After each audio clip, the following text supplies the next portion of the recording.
வணக்கம் ஃப்ரெண்ட்ஸ், எல்லாருக்கும் பொங்கல் திருநாள் நல்வாழ்த்துக்கள்.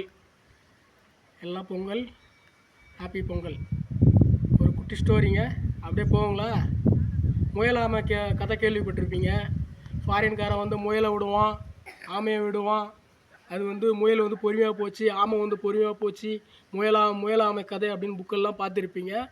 ரியல் ஸ்டோரி அது இல்லைங்க. முயலாமைன்றது முயற்சி செய்யாமை.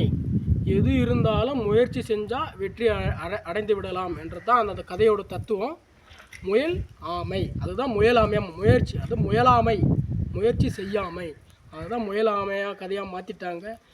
எதுவாக இருந்தாலும் சரி தான், ஒரு ஜாபோ, ஒரு வேலையோ, ஒரு வேலை முடிக்கணும், எதுவாக இருந்தாலும் முயற்சி செஞ்சால் தான். எனக்கு அது வரலை, எனக்கு இது பண்ணலை, இதுக்கு தோணலை, அதெல்லாம் அப்படிலாம் ஒன்றும் கிடையாதுங்க. நீங்கள் எதுவாக இருந்தாலும் ஒரு முயற்சி எடுக்கணும், ஒரு அடுத்த ஸ்டெப் எடுத்து வைக்கணும், ட்ரை பண்ணினே இருந்தோம். அதுதான் அந்த கதையோட தத்துவம்.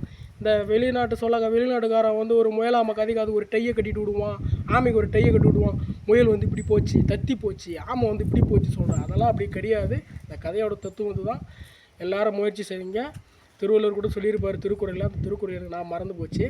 முயற்சி செஞ்சால் தான், முயற்சி தான் உங்களை திருவினையாக்கும். நன்றி, வணக்கம்.